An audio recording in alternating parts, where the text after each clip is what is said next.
Constraints themselves don't magically produce creativity. Just because somebody throws a constraint at you doesn't mean that it will automatically or necessarily yield a creative outcome. What happens is, and especially the more you practice with constraints, the mind gets used to, builds a very good cognitive habit and becomes more comfortable searching in more specific areas, sometimes by incorporating concepts that aren't typically put together. I think the most creative people are really adept at even self-imposing constraints, even when they're faced with a blank canvas or a blank sheet of paper. The mind knows how to search better and how to self-constrain better in order to create more unexpected outcomes and uncover possibilities that maybe others wouldn't think about. Hi, everyone. Welcome to Arkaro Insights. This is the podcast for B2B executives to thrive in a complex, adaptive world. And this is a world where creativity and innovation is only beginning to become even more important to manage the uncertainty and the changes in the world that we're facing. We often hear that to innovate, we need to think outside the box, to have blue sky thinking and not be bound by anything. And we need a blank canvas and total freedom. Is that right? Well, today we're going to question some of this thinking. What if this advice, this sense that you need to think of limitations as barriers, is actually wrong? What if the limitations are your greatest asset to create superb innovation? And so today's guest argues that creativity doesn't happen, not because we have constraints, but because we do have constraints. And she's developed a framework that helps leaders distinguish between the walls that they must respect and the imaginary boundaries in their heads that are holding their teams back. Joining us today is Dr. Catrinel Tromp. Catrinel is a professor of psychology at Rider University, specializing in the cognitive science of creativity and innovation. She brings a rare combination of both academic rigor and high-stakes commercial experience. After earning her PhD from Princeton, she spent years in Manhattan working in a major hedge fund and co-owning a recruiting firm. She's also an abstract oil painter. And her research has been featured by the BBC, the New York Times, and leading scientific journals. Catrinel, welcome to Arkaro Insights. Thank you so much for having me here. Looking forward to a fascinating discussion. We've touched on this a couple of times with previous guests on how constraints enable innovation. But today it's a deep dive. And I really want to understand how your journey got there. So starting out, you were an academic at Princeton, got your PhD, but then you headed down to Manhattan. Was there anything in the first few years of moving from academia to Manhattan that made you think about constraints in the real commercial world? That's an interesting question. Interestingly, actually, my thinking about constraints and creativity really predates anything I've done in business. In graduate school, this was really the first project, the first research project, the first conference presentation I did on the role of constraints in creative thinking. At the time, this was, a couple of decades ago, this was a rather counterintuitive idea, and maybe it still is, but less so today. So I already was primed for sort of being on the lookout for constraints and how they could potentially actually help innovation and strategic and creative thinking. Then I got into the business world, and with these ideas in mind, I was astonished by just how pervasive constraints are just in day-to-day operations, how important it is to be comfortable and to react to constraints appropriately. We'll talk maybe briefly about mindset and attitudes, being open to experimenting with different constraints, trying to uncover opportunities when others might see obstacles. So all of this, I didn't think of it formally at the time, but in hindsight, yes, a lot of these thoughts that I brought from graduate school and from a more theoretical and sort of lab experimental setting, I brought them into the business world. And I think they shaped and encouraged me to experiment and do more with constraints than I otherwise would have. One of your famous stories is something called the green eggs and ham hypothesis, which is inspired by Dr. Seuss. Maybe in America, everyone knows about Dr. Seuss, but you may need to just step back and give one or two explanations of Dr. Seuss and why this is such a fascinating story about constraints. Yes, right. Very interesting because I when I introduced this idea of, again, it seemed paradoxical at the time that constraints can actually benefit creativity rather than hinder it. We would hear stories of exceptional innovation and people who have indeed done very well creatively in response to constraints, in response even to conditions of scarcity. So you see creative outcomes coming from constraints. And then I think people would hear these stories and they would say, well, yes, but these were exceptionally gifted business founders, entrepreneurs, or scientists, or writers, or artists. That's not me, right? I couldn't quite do that. And the story of the green eggs and ham sort of illustrates that. Dr. Seuss is known, this was his pseudonym, a writer and illustrator called Theodore Geisel, who was challenged to write a bestseller, a children's book, using no more than 50 of the same words. People might say, well, yes, of course, he was able to do this, and it did become a commercial success, at least in the United States. So he was able to do this, but that's because he's already a very gifted writer and had an agent and a publisher, very gifted also illustrator. So what I was interested in doing is using a much more, ordinary, everyday creative task that all of us have done at some point in our lives. And this was about a decade ago. I did these experiments where I asked participants, human participants, to generate creative messages on a particular topic. Way back when, more people used to write on a card, a blank card, write by hand with a pen or a pencil, happy birthday, or thank you, or whatever other message. I'm sorry, I love you, happy new year, etc. So this was before ChatGPT and before any other help. So, and in one condition, I asked participants to do this task under the constraint of having to include a randomly selected word. Carrot, vest, sheep, something that has nothing to do with the message that they're conceiving. So I found that indeed their responses were more creative when they were forced to incorporate this additional word. And yeah, Than if they had a blank canvas. Than if you said, just write away whatever you want. compared to Yeah. that condition, this was in a way the control condition. I mean, the task is somewhat constrained because you have a goal, there's a message, there's a topic given to you, but nothing beyond that. And what most of us tend to do is when I say happy birthday, what comes to mind are candles and confetti and birthday cakes. And these are cliches, right? So when you're forced to think in a more semantically distant way and having to bring in concepts that don't usually go with that, then that makes the task a bit more challenging, but also the outcome more creative. It reminds me, Zorana Pringle was challenged me to think about uses of a brick. And I started off with breaking a window. And then she said, now, what if you were in an artistic environment?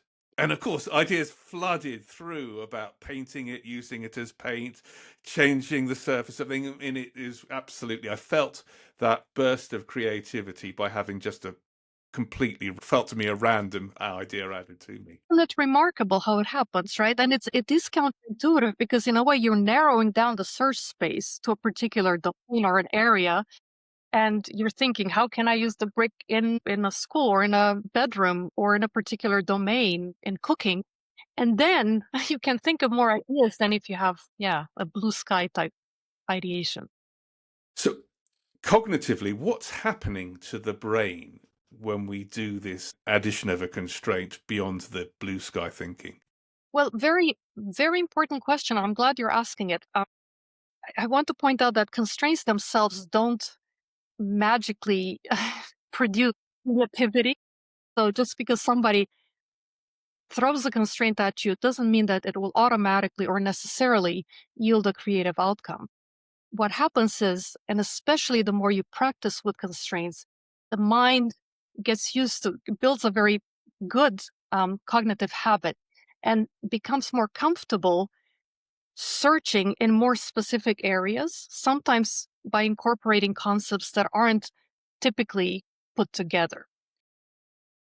so that even when you start by somebody giving you external constraints, I think the most creative people are really adept at even self-imposing constraints, even when they're faced with a blank canvas or a blank sheet of paper.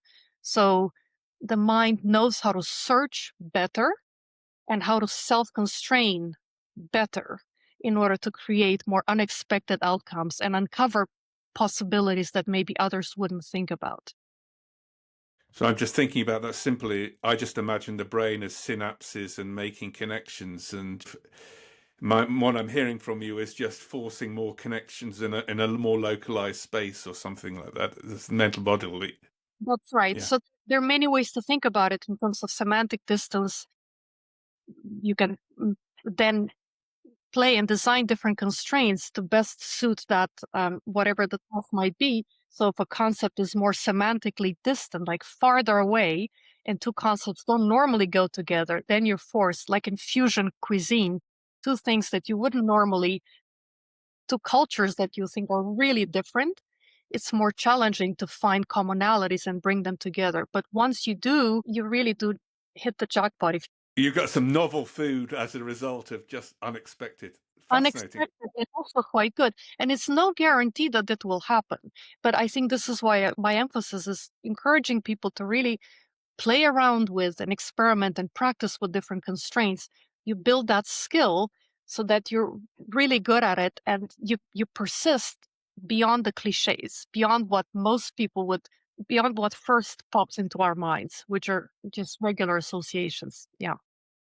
So looking through your work, you've don't just think of categories as just limitations, or you've got a lot of categories and you help business people think through to organize them. And I came across your iconic model and you talk about fixed constraints and faux fixed constraints. Can you explain something about this? Yes, absolutely. It's a mistake to assume that all the constraints are immovable. In fact, most constraints are not fixed. Very few of them are set in stone, immovable, right? The laws of physics. We can talk a little bit about regulation because this seems to be an area that's very relevant to business. So I think very good leaders and very good teams and organizations are adept at distinguishing between constraints that are really immovable, set in stone, fixed. There is no way to work around them, and those that are flexible. And it might seem like a very straightforward, obvious distinction when we describe it like this, but actually there are a lot of really flexible constraints that masquerade as fixed. And that's what I call faux fixed constraints.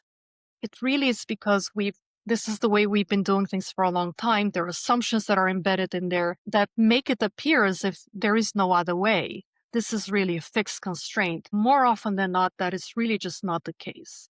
And so this distinction is extraordinarily important. And again, the best organizations are able to make this distinction correctly for the fixed constraints that are set in stone, accept them early rather than bemoan them and complain about them and waste a lot of energy, emotional energy, and find a way to work within the new limitations. For the flexible constraints, try to see what you can do. Do you really want to work within them? Can you tweak them? Can you change them? Might there be an alternative way of framing them? Again, we can look at specific examples, but they're even in, yeah, maybe you'll ask, or we can talk about this now, about specific domains like agriculture or the food industry and so on. Well, I maybe just moving towards there. Something that's featured in several podcasts, and it was an idea that first presented by Stephen Wonka, and it's called the playground paradox. Hmm, I will say it again for anyone who's not heard it. If you put children in a playground, which is in an open field, they stick to the swings and the roundabouts because they create this imaginary constraint that they shouldn't go further than them.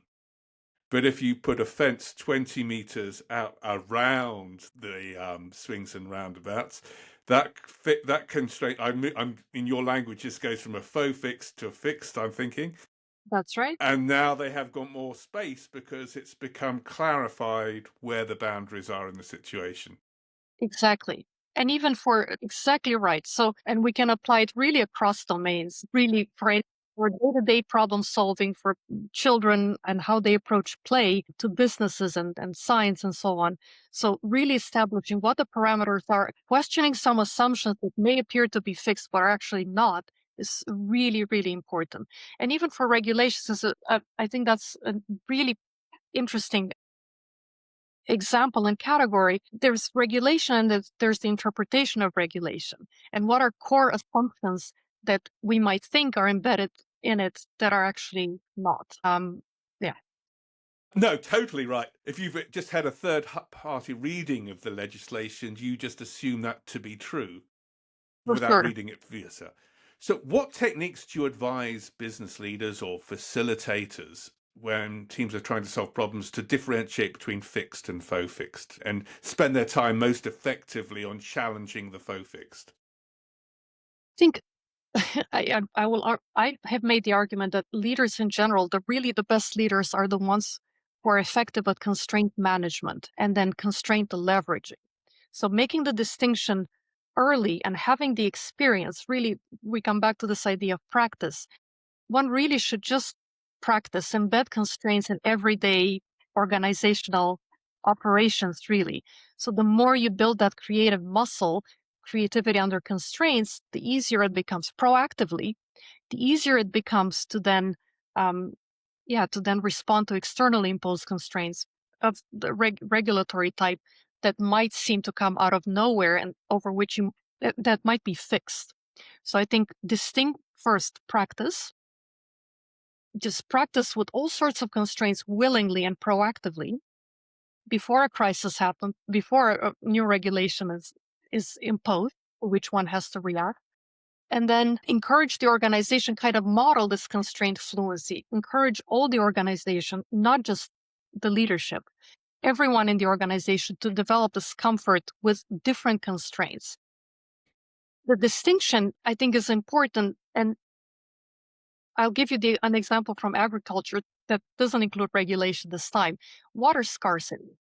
There's been an issue, and it's a less than ideal constraint. And let's just assume that it is fixed, right?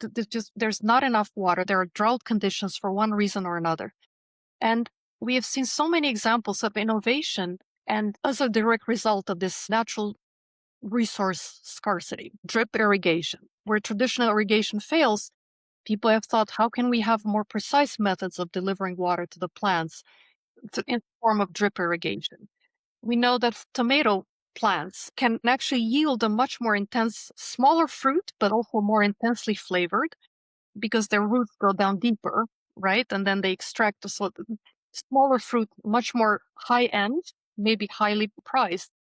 And under those constraints, then maybe you have fewer or smaller or less weight, I guess, in terms of the final product, but a more premium product, right? Well, tasty, yes. Yes, exactly. And we know, in fact, that chefs and those who are skilled, sometimes they get tomatoes that are very watery and they add salt to drain the water and intensify the flavor. So now you have, you can think of different marketing. You can think you might have, in a sense, a very different product, and maybe the metrics, the way in which you don't focus so much on weight, on yield, but rather on what the quality of the product. So yeah, even under fixed constraints, it's possible with the right mindset to turn them into, and to ask the question, to get back to your question, what can leaders do? I think it's also important for them to ask, to reframe the way we think about constraints, including fixed ones, and say, instead of what does this prevent us from doing, ask, what new possibilities does this suggest? And it can be, again, regulation. It could be water scarcity. It could be in the food industry. We now have restrictions on preservatives and synthetic uh, anything really that changes the formulation of and the packaging. So now we see innovation in fermentation and various techniques to preserve food that benefit, that not only are profitable but also respond to consumer demand, and they align with new regulation. So I think fixed constraints aren't bad, nor are flexible ones. In fact, they can suggest new possibilities. And any examples come to mind of how teams have moved faux fixed constraints out of their system to creativity? Yes, that's a really interesting question. I think we often hear companies, businesses saying, well, that's just how our industry works. This is not possible because that's not how we operate. And for example, you and I think, grew up in an era where if we wanted to buy a book or borrow a book, we would go to a physical location and do that. And this, we never really questioned this. It was just an assumption, something that there were no alternatives. And until online shopping and online publishing and all these other alternatives came to the surface. So someone questioned that initial faux fixed constraint and turned it into a transformative innovation that, and many other markets followed as a result. Another version of this is, well, there's no market for it and the customer won't pay for it and so on. And a classic example here is white pearls. For the longest time, really for centuries, white pearls were considered the standard. This was the definition of a valuable gem. And anything else, particularly black pearls, were in fact considered defective, maybe curiosities at best. Until, and again, this was centuries worth of what we would think of a fixed constraint, until someone, some very clever framing and marketing, turned the scarcity of the black pearls and their distinctiveness into something that people would want and into really a valuable proposition. So really keeping in mind this idea that full fixed constraints are just conceptual categories that we have created and embedded so deeply that we just forget to question them and treat them just as assumption, and we just normalize them. No, I like that very much, because often when I hear this type of thinking, we're thinking about what we're capable of doing. You know, we must have a shop. But you've added a beautiful new twist about thinking about, well, customers' perceptions, customers' needs, customers' desires, they change all the time. They, in fact, they're much more malleable than some of the hard bricks and mortar constraints that we think we have. So that's a brilliant example. And I suppose another way is how we just our stereotypes and our views about people, that we just hold assumptions that are unstated, and unless we bring those out and challenge them, we might be limiting our creative potential. Absolutely. And unfortunately, there's so many of them around us, including for creativity in older adults. We know there's research that we tend to evaluate older adults more negatively, the creativity of older adults more negatively than that of younger ones, even though it might be the same idea, just because it comes from somewhat older. These are just assumptions that very much fall under the category of faux fixed constraints. Because there's no data to support it or anything, it's a belief. So maybe it's just a good practice to assume every constraint is a faux constraint until you prove it to be otherwise. And another characterization that you use, and I like, was the don'ts and the do's, and how a leader, who I'm getting this message, the role of a leader or facilitator is to organize the constraints for the team, to create a box or a space or something for them to work in. What does that mean in the do's and the don'ts? Well, it's an interesting distinction also cognitively, because of course they do work together. They're complementary. They're two sides of the same coin, really. And most of everything we do in life is essentially a matrix of do's and don'ts. But there's a difference also cognitively in how we process this. Don'ts tend to focus the mind, can sort of scatter attention, focus us on avoidance and also on self-monitoring. There's a well-known white bear effect. The more you tell somebody, don't think of a white bear or whatever it might be, a slice of chocolate cake, the more difficult it is to suppress that thought, and the more your mind is focused on monitoring to make sure you're avoiding it. There's a focusing constraint of the sort to do this or use this or include this word in a message, for example, tend to focus and provide direction for where the mind and a starting point for the search for a creative solution. Cognitively, I think that they do something quite different. And there's also negativity bias. Most of what we know that we are much more attuned to negative information. There's an evolutionary reason for this, of course, if you're aware of threats in your environment. So anytime you frame something, a constraint as a don't, we tend to process it differently than a do. So they're less creativity friendly and more sort of cognitively taxing. Yeah. So you asked the question, well, for leaders, what can they do? It is about strategically framing constraints more ideally as do's rather than don'ts. Let But us explore what happens. there's a role for the white bear effect. That was fascinating because of our evolutionary fear of if you think the team is a little bit negative, you can play that to your advantage. That's Or interesting. everyone has this. We tend to remember negative information more.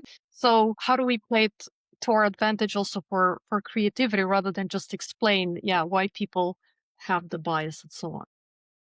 One of the big themes of this podcast is moving from the old-fashioned world, which is a sort of a command and control world, which is described as LAMO, linear, anthropocentric, mechanistic, ordered. And people would think about strategy design as a linear process, and we have a 5-year plan, and as we'll hit our goals every year. And more people are moving towards a VUCA or even a Barney world where we realize it's complex and the world is uncertain. People are increasingly saying, well, we used to be certain of what our plan was, but now our certainty is really probably more the constraints. And within that space is where we operate. So we don't have certainty on the exact path of action, but we do have certainty about what we can't do or what's limiting us.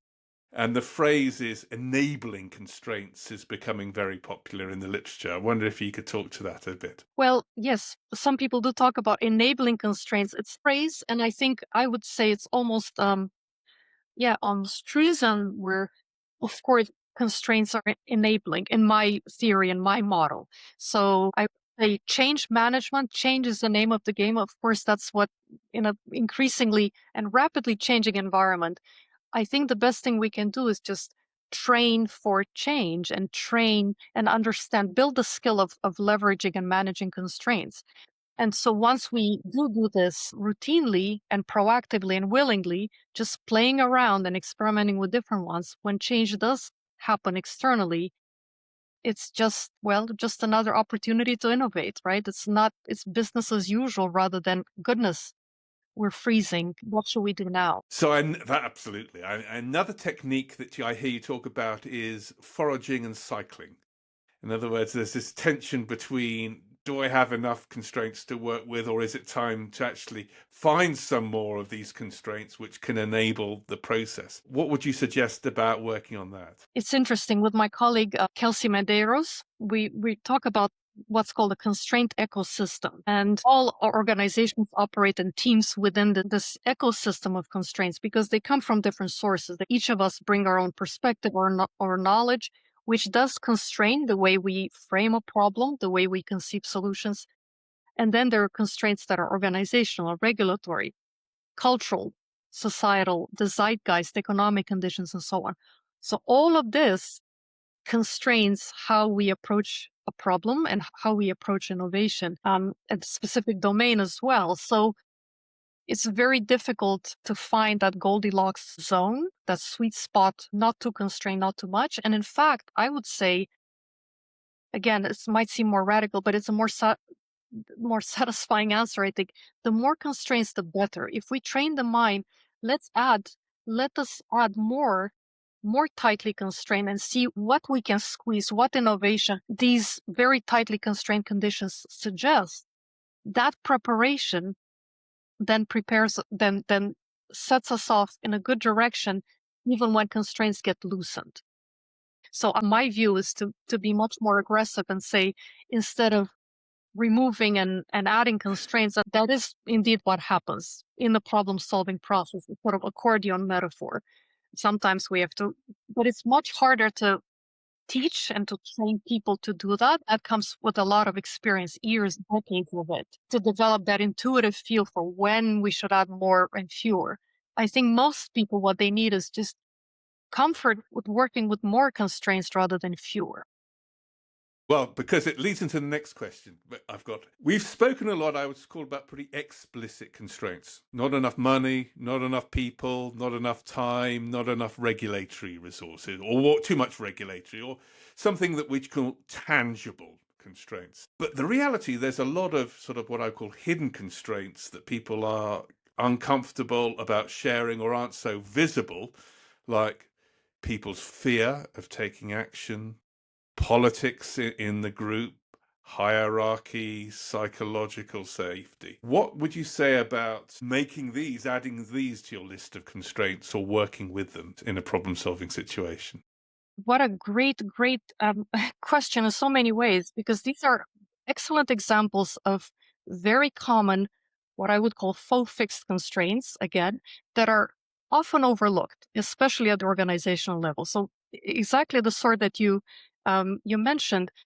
mm, For example, if somebody wants to innovate, they must go through R&D, a particular department that we created only for that purpose, to innovate. Or this idea must go through 3 or 17 layers of approval, or we can't possibly, I don't know, partner with our competitors, and so on. So you're absolutely right that these are the sorts of very different constraints, hidden, very uncomfortable to surface, but it's really important to do so. They're based on fear, they're based on politics, inherited rules, and they really create invisible fences that prevent people from engaging with creativity in the first place. So, in order for businesses to innovate, if a business wants to do that, and I would say in today's environment, it's not even an option anymore. It's really very much a necessity to innovate and stay nimble. Some businesses might think, well, innovation and what you're talking about, uncovering these constraints and addressing them, this involves some risk and some discomfort. And I would say complacency is even riskier, right? So, in order to innovate, you have to have the right conditions. And exactly, you pointed out so well, the psychological safety for people to feel comfortable, to reframe problems, to engage in ideation and in prototyping, to normalize even learning from mistakes or from ideas that don't initially work and continue. Really, anything that encourages and makes what I would say possibility exploration legitimate in an organization is very much worth doing and should be done. And this is what my colleague Vlad Glavano and I call possibility literacy. This is really the skill that I think every employee at every organization should have and should become adept at developing, and the organization should encourage the cultivation of these skills. Now, fascinated to hear what you're doing with Vlad about possibility studies, and Vlad's obviously been another guest on the show.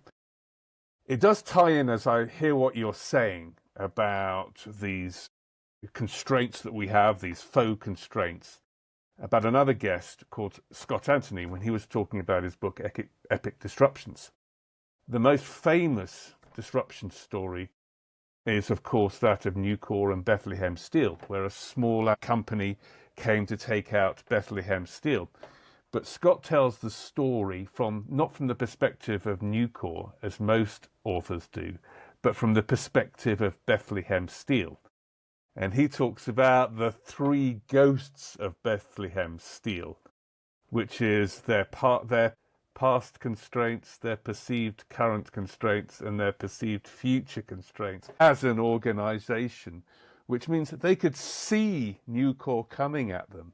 There was no argument, yet they could not move as an organization because they felt that their job was just to keep driving productivity. They felt that they were located in Bethlehem and they could not imagine another way to be, even when the enemy was at the door.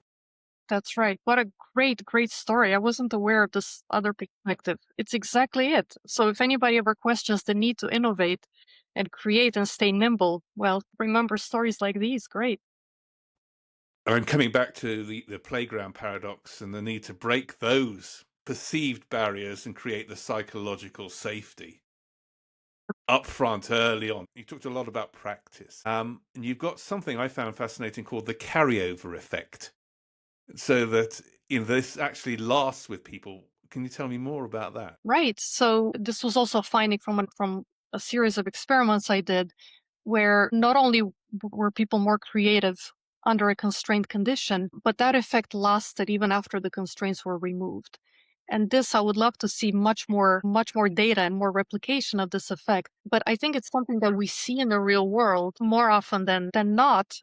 People who have been exposed to constraints and have leveraged those constraints successfully tend to gain more confidence and learn some tricks and how to then even self-impose constraints under conditions of complete freedom.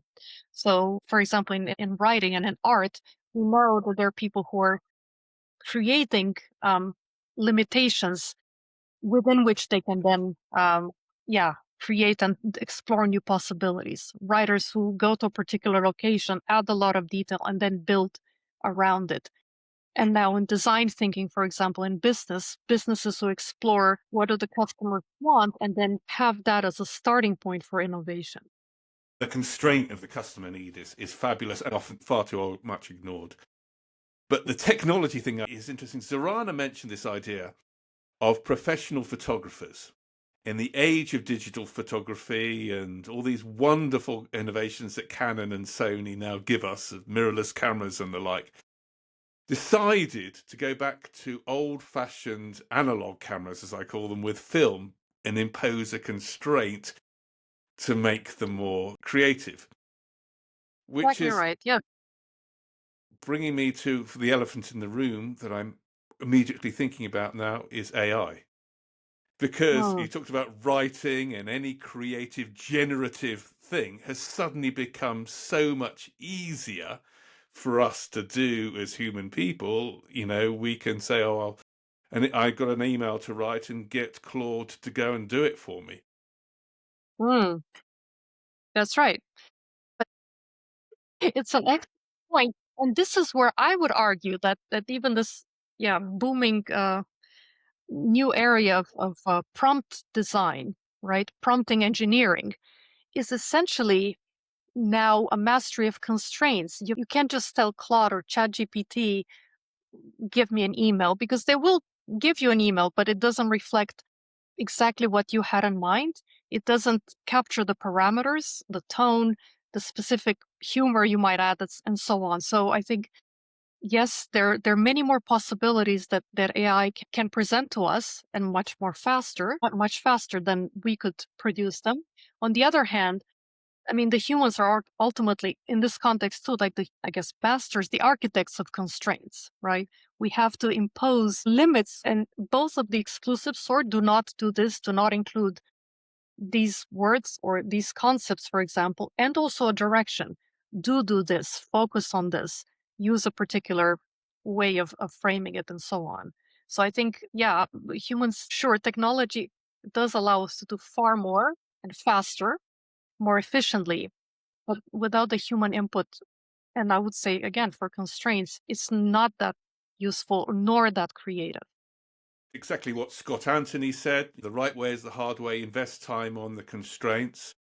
And Vlad Glavino was talking about his work with Ron Beghetto on slow AI.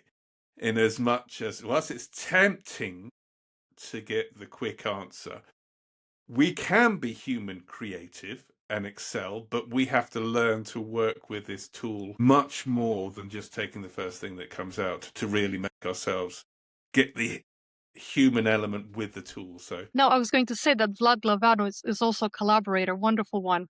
And we're talking about now possibility literacy, a really great, I think, interesting concept where people have to become aware of not only the possibilities that can be uncovered, but how to go about it, how to uncover possibilities, and how to, at this point in time when we have AI, but also leverage constraints in the process. So thank you. I think there's a lot more work, and I'd encourage Vlad and yourself and all the other workers, teach us how to use AI more responsibly.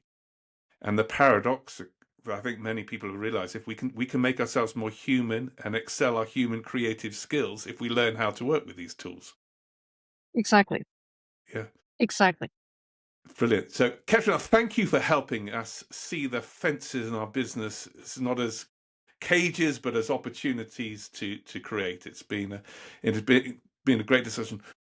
Where can people find out more about what you're doing in the world and your work? I think if you Google my name, Catrinel Tromp, Tromp, it's an unusual enough name to to take you to my website at Rider University, and then Google Scholars, where I publish, where I list the publications. Brilliant. Thank you, Catrinel. Thank you for watching this episode of Arkaro Insights, everyone. If you'd like more tools for thriving in an adaptive world, hit the subscribe button now and share this with a colleague who's currently just staring at a blank canvas and not knowing what to do. We'll see you again. And thank you, Catrinel, once again. Really appreciate your time. Thank you. My pleasure. Bye-bye. This podcast is brought to you by Arkaro. To learn more about how Arkaro might help your organization adapt to a changing world, please visit our website, www.arkaro.com. More information in the show notes. Thank you.